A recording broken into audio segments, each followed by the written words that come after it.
a Wise TV WYCC production. Programming that will change your mind. The Smiley Group and Wise TV WYCC present We Count. The Black Agenda is the American agenda. Now your host, Tavis Smiley. Good morning, Chicago.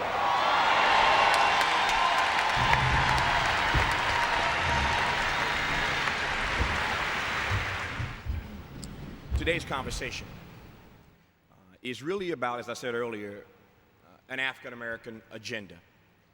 Whether or not there ought to be one, how it is that we engage one and advance one, that is to say, an African-American agenda, in the era of Obama.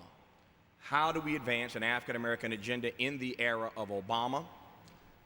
And how do we do that in what many are calling a post-racial America? What about a black agenda in the era of Obama in a so-called post-racial America?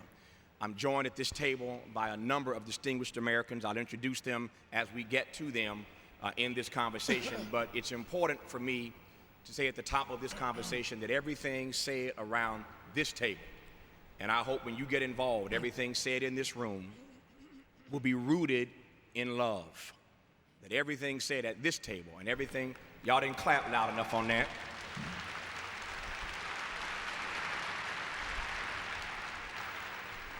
Everything will be rooted in love. As a matter of fact, I want to make sure that love is so central to this dialogue. As a matter of fact, hold on. Okay.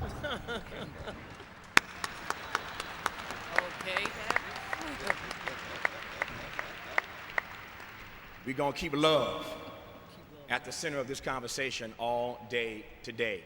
I don't need to say much more because it's not about me, it's about the conversation. I want to jump right into it. I want to start, though, with defining some terms, which I think is important. Because over the last couple of weeks, last few weeks, since making the announcement about this conversation here at Chicago State, about this black agenda, I've received mail from all kinds of Americans who think that the very notion, Dr. Dyson, the very notion of a black agenda is reductionist, it's pejorative, it's exclusionary, it's racist, it's divisive. So we have to start, it seems to me, with defining the terms here. So let me come to you first. When we talk about a black agenda, what do we mean by that? When I think about the black agenda, I think about the history of this country. That is to say that at its origins, a notion of universal democracy was put forth as the predicate for constituting a new nation. We hold these truths to be self-evident, that all men, and it meant men, are created equal. In that universal conception, all men, given a patriarchal society and the way in which all was signified by male, there were many people excluded. Women were excluded, slaves were excluded, people of color were excluded, First Nation people were excluded, of course slaves were excluded. So as the nation began to take shape and articulate its own self-understanding, what it felt democracy to be, what it felt justice to be, what it felt was the righteous path to take, people of color who were African slaves were systematically excluded from the larger circle of American privilege. So how do you reconcile, on the one hand, the expression of a document that celebrates the universal freedom of human beings and exclude folk on the other hand? Black leadership steps into the gap to try to articulate the grievances of exclusion of African American people from that larger circle of American privilege. And they began to defend the gains that are necessary to close the gap between the ideal and the reality. So from the very beginning, black leadership is about reinterpreting the fundamental premises of American democracy so that the ideals after which they aim can be embodied and the noble goals that they articulate can be lived up to. It is not, as you said, a pejorative and exclusionary practice to talk about a black agenda. The black agenda responds to the already excluded principles by which black people have been kept out. Now, the question is, in this particular era, as we evolve, we think about the fact that during slavery, we had black leaders who expressed our grievances and talked about our gains and talked about our group identity. We did that during Reconstruction. We did that during Jim Crow law and legal segregation. We did that during the height of the Civil Rights Movement. We did that during the 70s when there was a white backlash. And we must do that now in this so-called post-racial era. A black agenda is nothing more than the possibility of African American people being included in American democratic experimentation without hindrance or limitation or encumbrances, number one. Number two, what's very important to say, we are not un-American, we are ultimate Americans. We express our ultimate patriotism by being able to love the country. It was James Baldwin who said, "I love this country more than any nation on the earth, which is why I reserve the right to criticize her perpetually." So my point is, a black agenda is about making America live up to its best and noble ideas and to express the ways in which African American people have been excluded and how we must now be included in that. And then finally, often we have been rejected into America.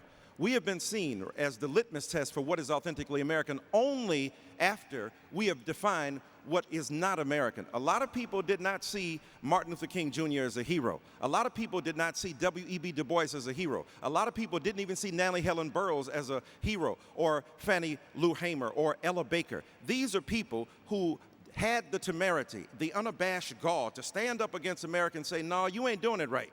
What you call America is not America. What we think is America is what you said." Dr. King said the night before he died, "Be true to what you said on paper." Black leadership expresses a black agenda that wants America to become better and more noble in its aspirations, but at the same time pay attention to those who have been excluded. So when I think black agenda, I think of, even in the age of Obama, Mr. Obama is an extraordinary human being who is a great president, potentially. We love him. We think he's a marvelous human being. But at the same time, a black agenda is not qualified or surrendered because Mr. Obama is in the White House. Mr. Obama is the chief executive of the United States of America. He has a right to exercise his vision about what should happen. We as black leaders, black intellectuals, black critics, black public servants are here to defend a black agenda that may ironically be even more viciously assaulted when we have a black face on an American empire that has been historically insensitive to the cause and claims of black people. So when I see black agenda, I say, let's articulate what we need at this particular point in this post-racial era. And I'll end by saying this. I don't believe in a post-racial moment. I think we should have a post-racist moment. We should not look beyond the reality of race. We should look beyond the reality of racism. Black agendas are about America. When America is made best, black people stand up and articulate our visions, our dreams, our aspirations, our sentiments. We love Mr. Obama. We recognize he is a president. We must have prophets who tell the truth, and that's what we're doing here today. Let's just put this on the table right now in love and address it. What about this notion that he's not the president of black America, he's the president of all of America?